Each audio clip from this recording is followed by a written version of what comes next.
Welcome to Geeks Corner. I'm Mr. Daps. I'm Katie. And did you know that the button's not working? There we go. That John Cleese was considered to voice Slinky in Toy Story during the development phase. You know, I did not know that. That completely changes the movie. Like, you start thinking Really? of the... Well, think about it. Yeah, I'm thinking. Like, John Cleese is Q. John Cleese is Monty Python. All of that stuff. Like, that's a completely different... Like, I can't imagine taking the same approach to Slinky that they took if it was John Cleese, which is probably why he didn't end up doing it. That's But probably true. it is interesting when you start thinking of the choices that they made on character voices in different movies. If they just made slightly different, like, let's say they even switched Woody and Buzz. That's true. Like, it dramatically changes the personalities of the characters. You know who Slinky Dog should have been? Peter Falk. No. Although I could see Mr. Potato Head as... Mr. Potato Head absolutely could be Peter Falk. One more thing. What should people do, Katie? You should go to wherever you are. You should go into the chat. We have a thing at the end called Comments. You should subscribe to us wherever you are. Hopefully that's here, but who's to say? And also go to dapsmagic.com/dapshq. We have a post show to this show. There's also a secret option that you might not know about just quite yet on this show that our Daps HQ members got to be a part of. So, oh, yes. They got double votes if they chose to use them. All right. Well, tonight is the Which Way Should We Go episode of Geeks Corner, which means you get to choose what we are going to talk about. And as we go through the show, leading up to comments at the end, we are going to let you choose what you would like to hear us discuss. So the first thing you get to choose from by putting either a plus or an and sign in the comments is, would you like us to talk about my meeting with Thomas Mazloum, who is the president of the Disneyland Resort, which I spent about 4.5 hours, I think, on Thursday with him? Or would you rather hear us talk about the Disney Adventure arriving in Tokyo, which was basically last night, or today if you were in the United States? So we have an and I already see hopping up. oh, And I was going to say plus. you never... I don't get to say. I'm on the show. You can vote. I do? I get to Everybody vote? but me can vote because I put it together. So I feel like it's, and if you voted in Daps Magic HQ, then that actually you can vote twice, which is a perk. And we'll do this again if it works. Okay, we got 2 pluses plus the plus in Daps Magic HQ. We're getting some traction going here. It looks like. Oh, this is like, all right. So this is the trick with this. What? We're going to talk about this, because you weren't there, you have to ask the questions. Oh, no. This is the weird moment where I have to, like, become the interviewee instead of the interviewer, which is usually this is a runaway. I'm seeing lots of pluses. Sorry, Chris. I will talk to you about Disney Adventure the next time we hang out, I promise. There's no losers here at Geeks Corner. There's just not first place. So what would you like to know? So, what was your general takeaway from your meeting with Thomas? First off, I will say this was all not off the record. This was all on background, so I can't give any specifics about who said what during this what was your general takeaway? But my big takeaway is there's a vision for the Disneyland Resort that's much bigger than we've had in previous years. Like, much, much bigger. Like, instead of 1 decade or 2 decades, we're looking at 7 decades. Like, there's a really big picture thing happening. 2, I think there's a huge focus on hospitality that I think is very important.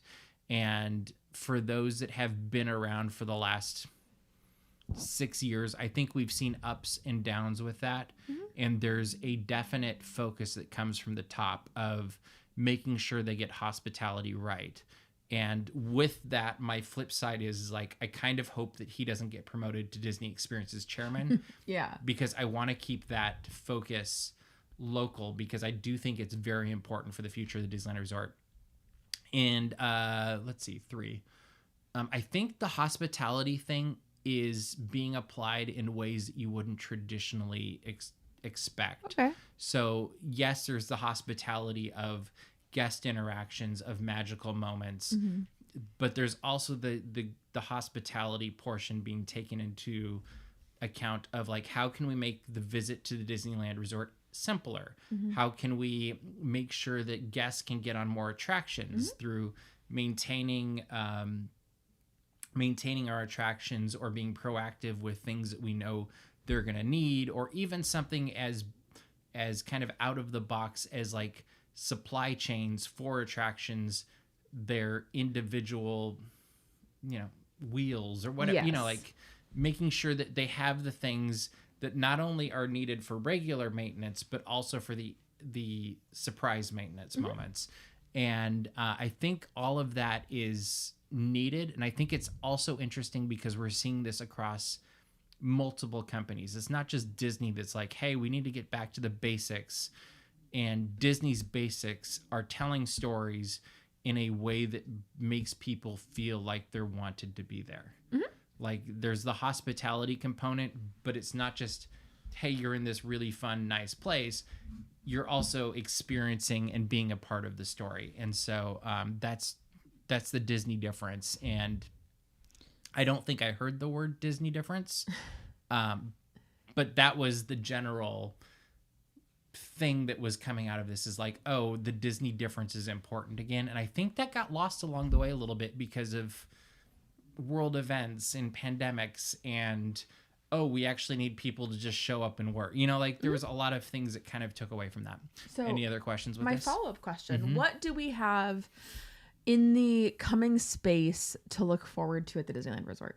So you've got the Monsters, Inc. Mike and Sully to the rescue is staying around for another year. And really that comes down to a bigger picture focus on how can they make the Disneyland Resort more accessible for young families.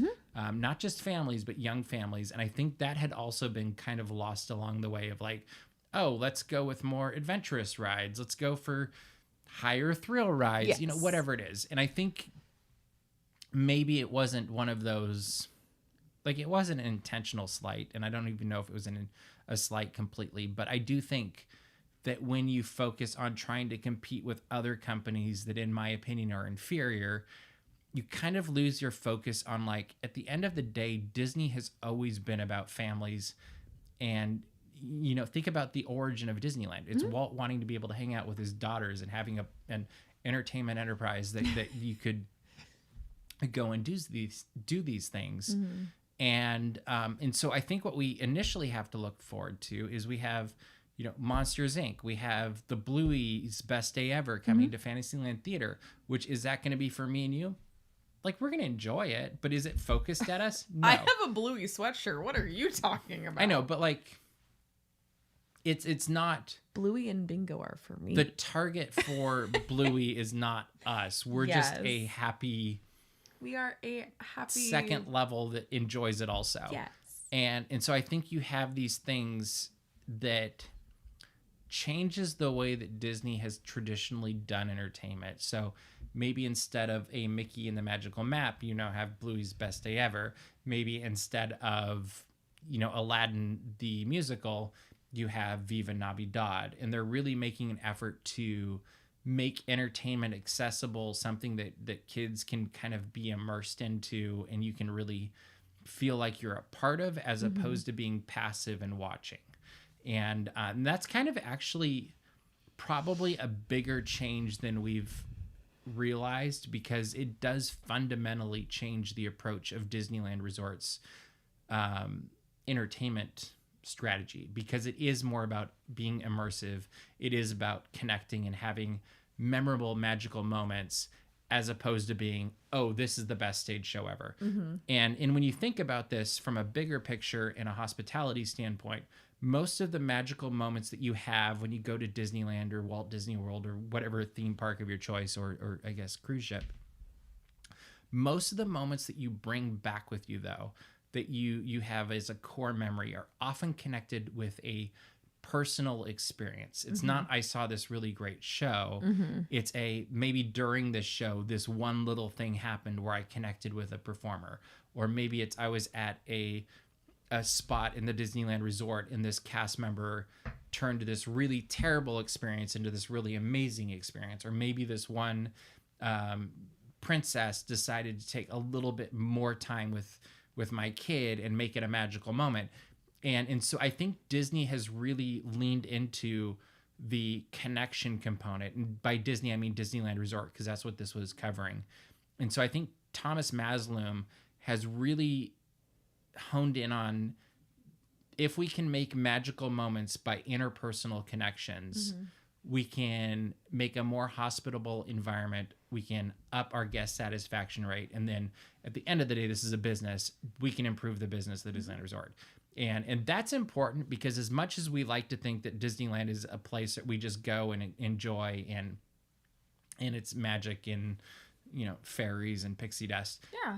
It's also a business. And if the business doesn't go well, the park does not stay there. And that's something to keep in mind as Disney fans, because as much as we like things the way we like them, we also need to always be looking to the future of our future generation's going to like them. Our current younger generation's going to like them. And so one of the things that they talked about for a focus for the business was that they're really focused on keeping current guests happy, keeping future guests funneling in, and then also the glue that holds all of that together is cast members. And I think when you nail those three demographics, the future of the Disneyland Resort looks really awesome. All right. Well, we're already halfway through the show. So... Well, third of the way, but yes. Should we head on to the second? I think we sure should. Okay. Just to answer Chris's question, keys did not directly come up because it was a bit of a more... Magic keys or the 5 keys? Magic keys did come up. I was thinking that as 5 keys, maybe we'll do... I mean, if there was enough interest, we could do a Daps Magic HQ Q&A, I think. But... I'm thinking the 5 keys is probably what Chris means. And I think the conversation was a little bit higher than that, other than the Q&A portion of it.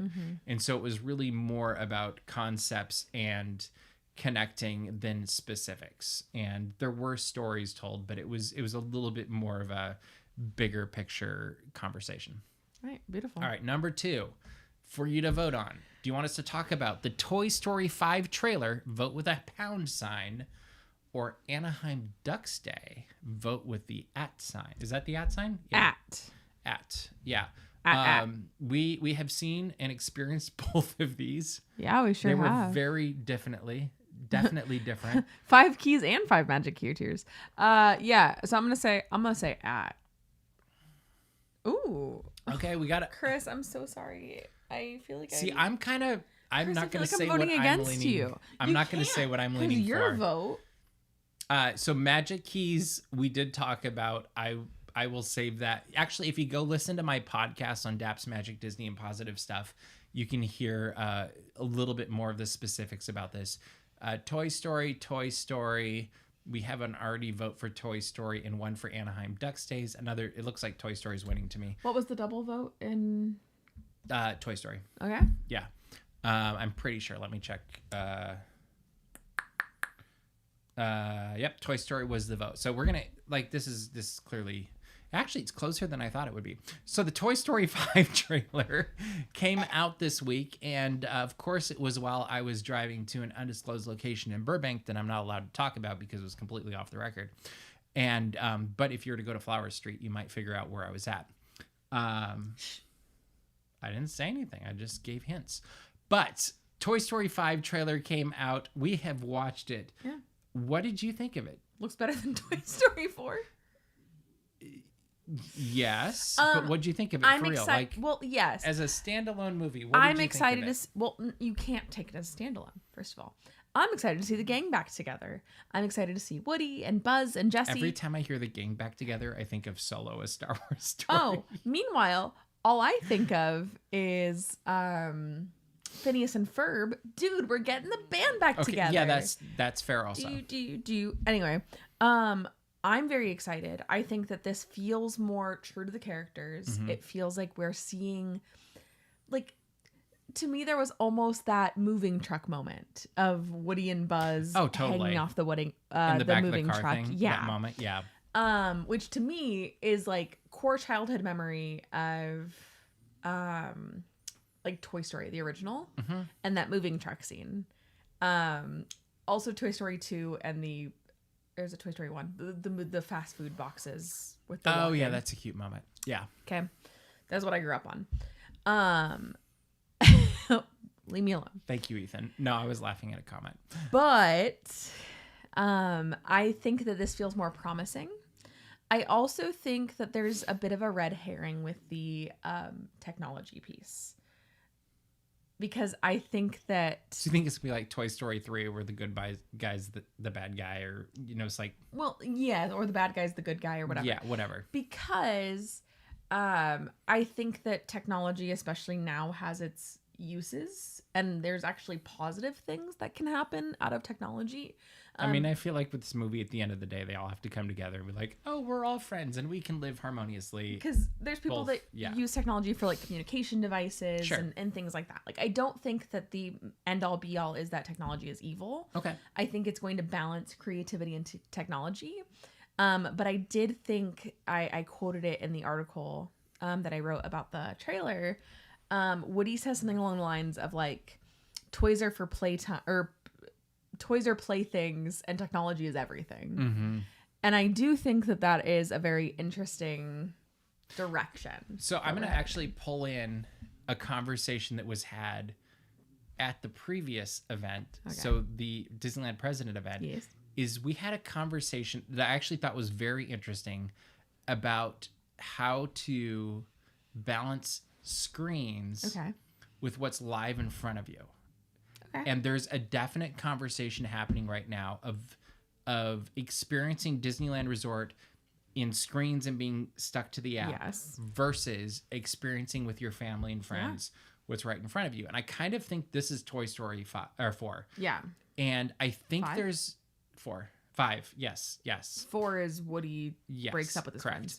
But I definitely see the correlations there of, I think we're still figuring out what that healthy balance is.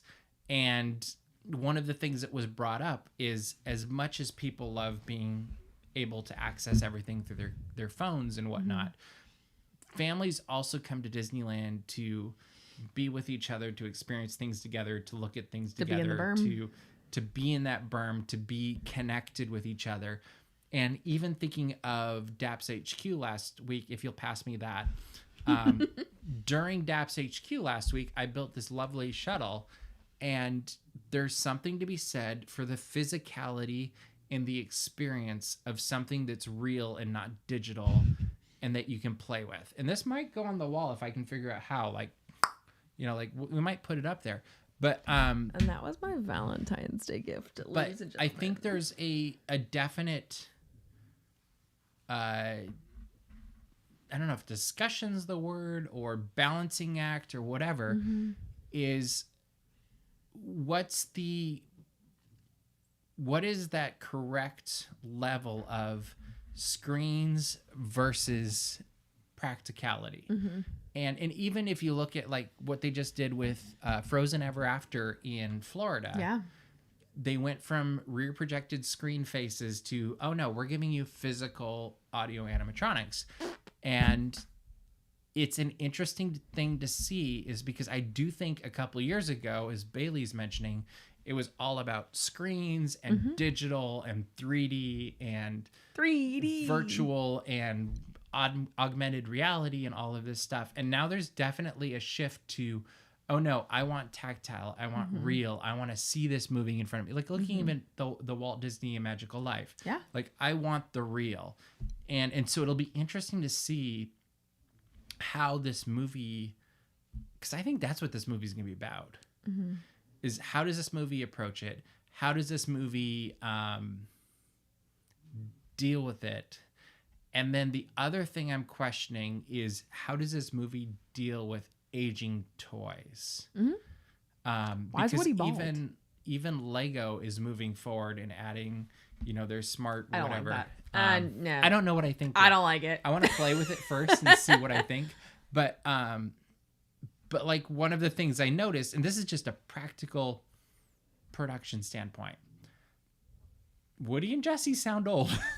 Well, but this is not a complaint. This is just their voices have clearly aged since the last movie, especially Jesse, but also Woody. Like, those were the two I noticed the most. And then there's also new voices. But I was going to say leave Admiral Null out of this, but that's Incredibles. That's not Toy Story 5. But, like, it's an interesting thing to think is, like, you can't keep going indefinitely with this as much as people would love. Like, you really do have to address mortality of toys or whatever it is and move it on to the next level. So I'm curious with that. That was actually what I walked out of the trailer thinking is like, oh, they really need to address what the next level of toys is going to be. Which is kind of what they started to do in Toy Story 2 with the sewing up Woody and so on. Again, hate to be the timekeeper. Time to move on. All right, next one. Do you want to talk about Olaf teaching drawing with an O or celebrate gospel in case you can vote with a C? I'm going to say C for Katie. You're going to go with celebrate gospel, huh? So sorry. Oh, I'm so sorry. I got so confused. I totally thought you were going to vote for O if I were putting money on this. I meant O. I'm so sorry. I got confused. It's okay. Chris. You voted with the winning team last time. You know what? There's no winners and losers always here. We got 2 for C. We are tied currently. We need another vote. Katie's making. What was the vote in Daps HQ? Okay, so there it goes. So we're back to Olaf. So I think this is an interesting story, mainly because the premise. Okay, O is taking the lead, so we're gonna stick with this.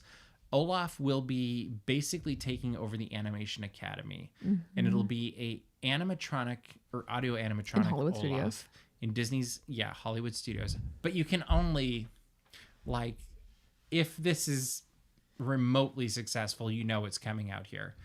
And the premise of this is Olaf is leading this class, but he doesn't actually know how to draw, so he brings his friends in from Disney Animation, and they're on the screen and they're a video, and they teach how to draw and he follows along or whatever.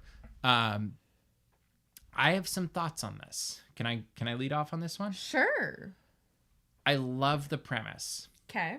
I think it's great to think of Olaf. Like, it's cute. It's an adorable story. Yeah. Animatronic Olaf. Love it. Part I don't like. I would bring in a live artist with audio animatronic Olaf as opposed to Eric Goldberg, as opposed to Awesome Trailer. Like, phenomenal artists, legends. But you need timing to work with the people in the room. A live artist can do that. Human, yeah. You need to have that human connection for repeatability. And then I also just think there's a organicness that comes with art that, classes change how they do it each time. And I think when I've watched them on Disney Plus or YouTube where they've done similar things, I'm like, you go too fast. Oh, for sure. Or you go, because the artists here at Disney California Adventure are pretty good at looking at the room and being like, oh, you still need more time. You guys are still figuring out how big an orange is. And it's true. We know, Daps. We know. So I have mixed feelings about this, and I really do think you need the live artists. And I also think, if for no other reason, to inspire young artists that want to become the guy on the stage or the girl on the stage, you need to have that possibility. Go ahead. We'll keep this short since we're running out of time. Oof.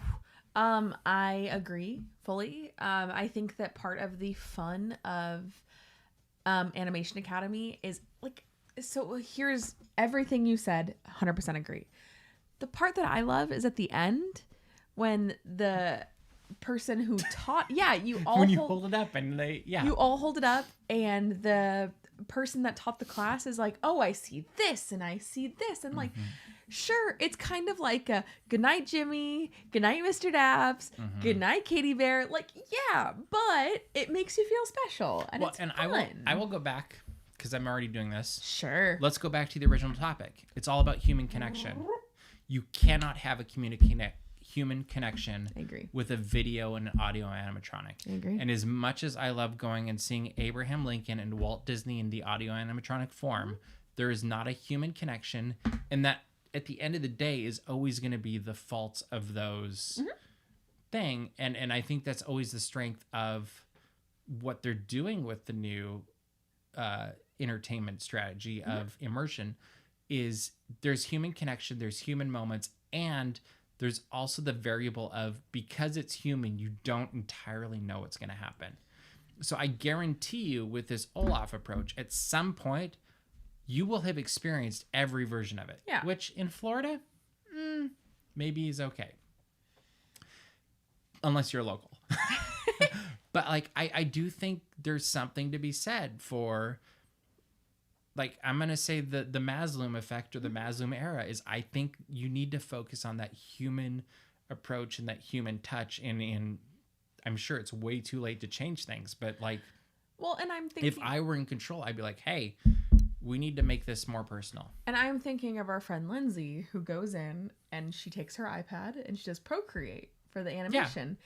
Which I've thought of doing since I saw she did it. That's very valid. I'm like, I'm not very good at it, so I might as well be able to erase real quick. But that's something that you could also just as easily do at home if it's a pre-recorded video. Yeah. And it's way more fun to have the artist engaged and like tracking, and it is a skill, and I truly hope that at least at Disney California Adventure we get to keep our live artists. I think we will, just because I think there's more magic key holders than annual pass holders going through that experience. How on earth would we do Ducks Day if we can't just draw random ducks? You have to record Austin or Eric again. All right, last topic to choose from. What would you prefer? Which way should we go? DCA Food and Wine, vote with a D, or Epcot Flower and Garden, vote with an E. D. I had to come up with different ways to like make this easy to see in the comments. Yes. So let us know what you think. We do have a vote already. And I'm sure after tonight, if we do this again, there will be more votes in Daps HQ because people are like, oh, I can predetermine this. I really enjoy Choose Your Own Adventure Geeks Corner. Oh, good. I'm glad. Chris, E. are you just a contrarian?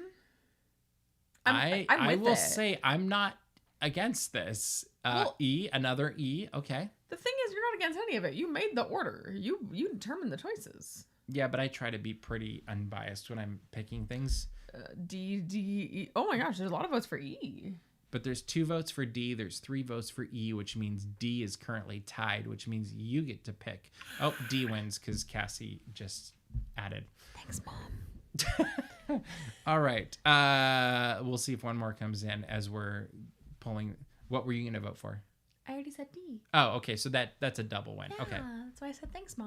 All right. Disney California Adventure Food and Wine Festival begins in about a week and a half. Mm-hmm. And there's some interesting things on the menu this year, which my big picture approach / thought to this is they're trying to make things accessible, but they're also trying to make them interesting, which is a very tight needle to thread.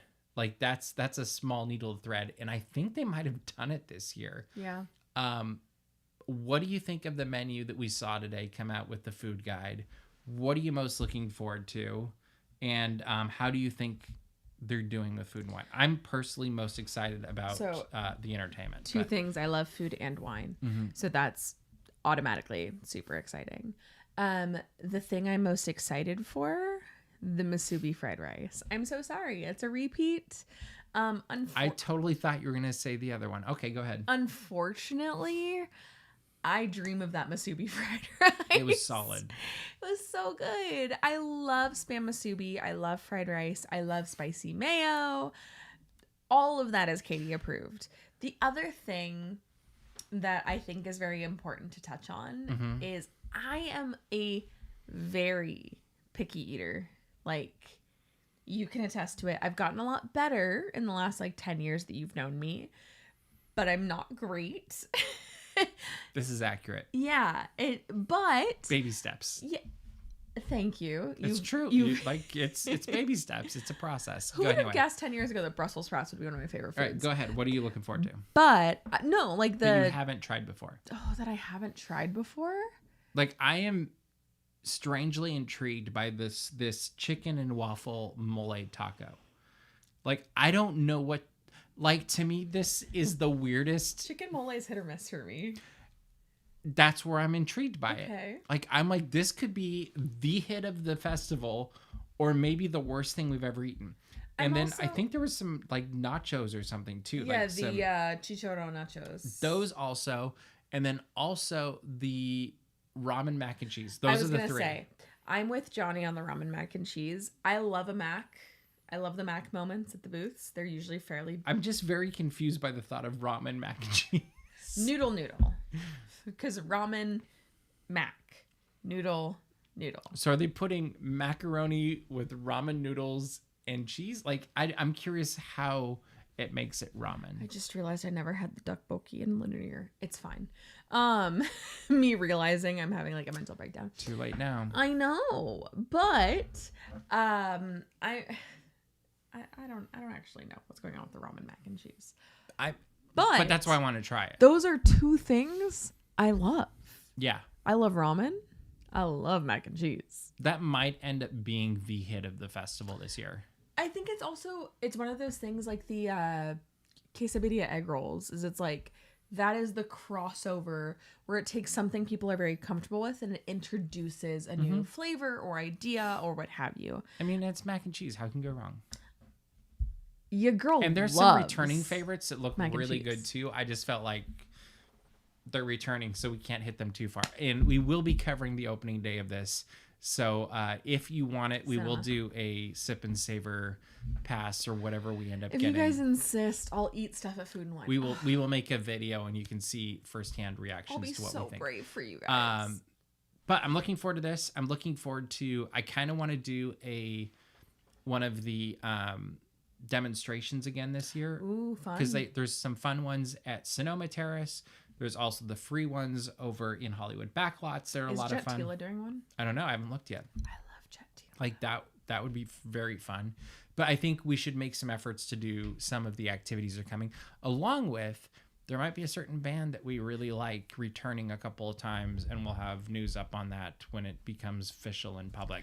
You know? So be sure to subscribe to Daps Magic for that so you don't miss any of that fun stuff as well. I was just thinking... Everybody wants to be a cat. That is so weird. That's where it's at. Huh. All right. We have reached that point in the show where it is time for...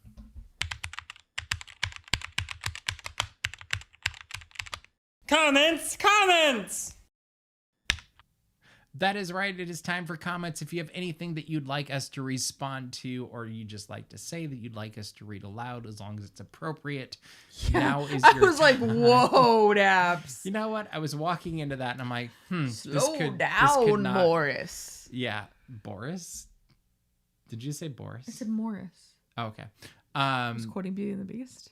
Oh, I thought I was thinking Radiator Springs Racers. Slow down. You ain't racing yet. Yeah, that's where I was like, where did this go? He came in here raving mad. Slow down, Maurice. Yeah, anyway. Not Morris. Anyway. Now is your time for comments. We will reply to them, and it will be hopefully wonderful. Thank you. Let us know what you thought of this version, this format of Geeks Corner. If you like it, let us know in the comments. We'll do it again. If you hate it, we will never bring it up and we'll pretend it never happened. Psych. You know, these things don't have to live on forever other than on the internet and on the playlists and on the website, and it's all on the internet, so that's fine. Nightmares.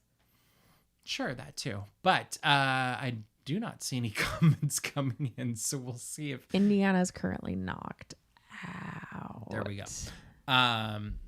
Buddy. He does not want to say hi to his adoring fans. I'm so sorry. As Indiana's agent. I should have made a another graphic that was like, if you want this type of show again, press this and that. After the recent changes to Snow White no longer being less scary, which is the most frightening Disneyland attraction? Fantasyland. Doesn't say Disneyland. Or Fantasyland. What do you think Easy. it is? Mr. Toad's Wild Ride. I agree with you. You go to jail. Go to hell. And you go to hell. You also get hit by that. You also get attacked by a train. Yeah, there's a lot going on with that. Indy says, "Hi, Grandma. He misses you. He said be his Valentine." Yeah, I feel like that's kind of a no-brainer. Unless you're scared of heights, and then Peter Pan. I was gonna say. So I actually was gonna say, Mr. Toad's easy. Mm-hmm.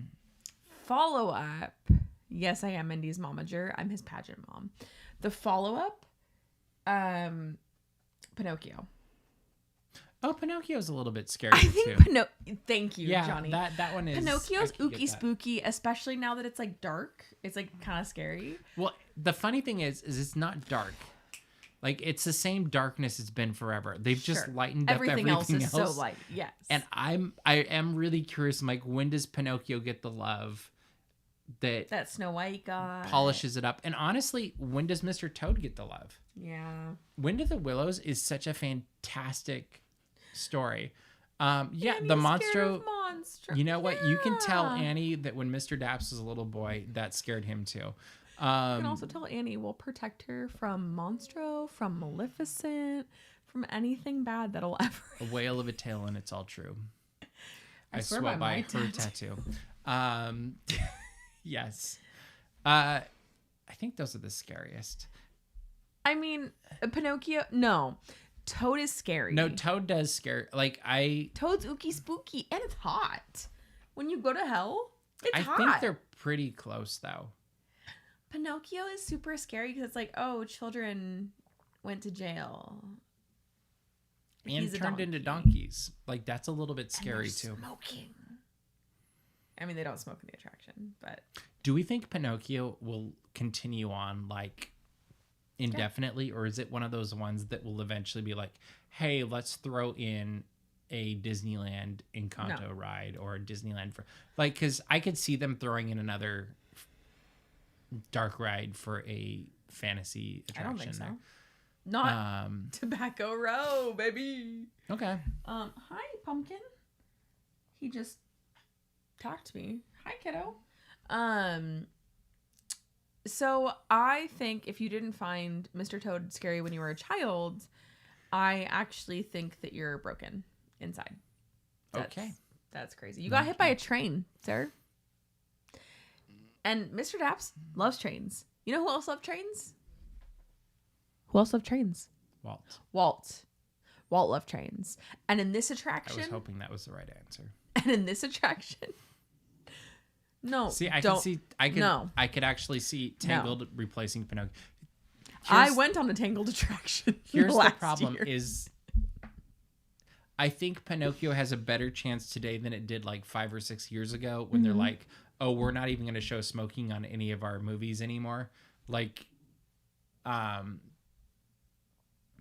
do think you could see a world where they just replace it because I do think it has enough that is kind of in the non-Disney whatever. Did you notice? I noticed the other day, and I walked through twice just to make sure I wasn't imagining this. They don't have, and I need to do this again maybe on Sunday, When You Wish Upon a Star is no longer playing underneath the castle as you walk through into Fantasyland. I haven't seen that in a while. You remember how like you'd hear Jiminy Cricket sing it there? Not singing it there anymore. I haven't heard that in a while. Yeah, it's kind of sad. All right. We are running out of time. We will continue conversations on Daps HQ. Katie, what should people do? You should go to dapsmagic.com. You should check out all the Disney and geek news as it happens. You should subscribe to our mailing list so you don't miss any of it. You should also go to dapsmagic.com/dapshq. We are literally doing a post show to this in like 10 minutes. Maybe even 5. Who knows? 5 minutes. Who's to say? Go to dapsmagic.com/dapshq. Go have fun. And make sure to subscribe to our YouTube channel so you don't miss videos like this or any others in the parks and beyond. You don't want to miss any of them. They're a lot of fun. We got a ton coming, including food and wine stuff and that special entertainment group I was talking about. and other things, including the Boysenberry Festival at Knott's Berry Farm very soon as well. But you won't want to miss any of it, so make sure to subscribe. We hope you're having a fantastic night, but that is all the time we have for you this week, so we will see you around the corner. Bye.